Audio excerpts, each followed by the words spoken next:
കുട്ടികൾ വീട്ടിലേക്ക് നോക്കി നിൽക്കുന്നുവെന്നാരോപിച്ച് മുൻ വിദ്യാഭ്യാസ മന്ത്രി പി.കെ. അബ്ദുറബ്ബ് വീടിനടുത്തുള്ള സ്കൂളിലെ ജനലുകൾ അടച്ചുപൂട്ടി ഭിത്തി കെട്ടിയതായി പരാതി. അബ്ദുറബ്ബിന്റെ സഹോദരൻ ട്രസ്റ്റ് അംഗമായ സ്കൂളിലാണ് ഈ വിചിത്ര നടപടി. സ്കൂളിന്റെ നടപടി വിദ്യാഭ്യാസ ചട്ടങ്ങൾക്ക് വിരുദ്ധമാണെന്ന് വിദ്യാർത്ഥി സംഘടനകൾ ആരോപിച്ചു. അതേസമയം സ്കൂളിന്റെ അറ്റകുറ്റപ്പണികളുടെ ഭാഗമായാണ് ജനലുകൾ അടച്ചിട്ടതെന്നാണ് സ്കൂൾ മാനേജ്മെന്റിന്റെ പക്ഷം. മുൻ വിദ്യാഭ്യാസ മന്ത്രിയും തിരൂരങ്ങാടി എം.എൽ.എയുമായ പി.കെ. അബ്ദുറബ്ബിന്റെ പിതാവിന്റെ ജ്യേഷ്ഠനായ സൂപ്പിക്കുട്ടി നഹയുടെ പേരിലുള്ള സ്കൂളാണിത്.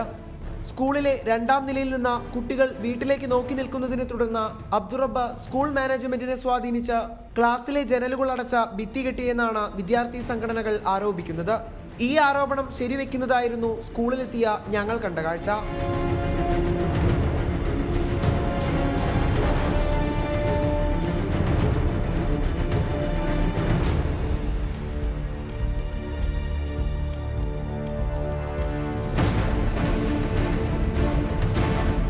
സ്കൂൾ അധികൃതരുടെ തലതിരിഞ്ഞ പരിഷ്കാരത്തിനെതിരെ വ്യാപക പ്രതിഷേധമാണ് ഉയരുന്നത്. അതൊരു മനുഷ്യാവകാശ ലംഘനം കൂടിയാണ്. അപ്പോൾ ഇതിനെതിരെ വലിയ പ്രതിഷേധം ഉയർന്നു വരേണ്ടതുണ്ട്. ഇത്തരത്തിൽ വിദ്യാഭ്യാസ സ്ഥാപനങ്ങളും വിദ്യാർത്ഥികളെയും ഏതെങ്കിലും തരത്തിൽ അരോസരം തങ്ങൾക്കുണ്ടെങ്കിൽ അവർ വീട് മാറിപ്പോകുക. ജനലുകൾ പൂട്ടി ആണിയടിച്ചതോടെ ക്ലാസ് റൂമിലേക്ക് വെളിച്ചം കയറുന്നില്ലെന്നാണ് വിദ്യാർത്ഥികളുടെ പരാതി. സ്കൂൾ നടപടി വിദ്യാഭ്യാസ ചട്ടങ്ങൾക്ക് വിരുദ്ധമാണെന്ന് മാനേജ്മെന്റിനെ അറിയിച്ചെങ്കിലും ഇതുവരെ നടപടിയുണ്ടായിട്ടില്ല.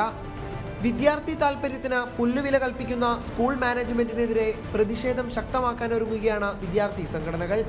അതേസമയം സ്കൂളിന്റെ അറ്റകുറ്റപ്പണികളുടെ ഭാഗമായാണ് ജനലുകൾ അടച്ചിട്ടതെന്നാണ് സ്കൂൾ മാനേജ്മെന്റിന്റെ പക്ഷം.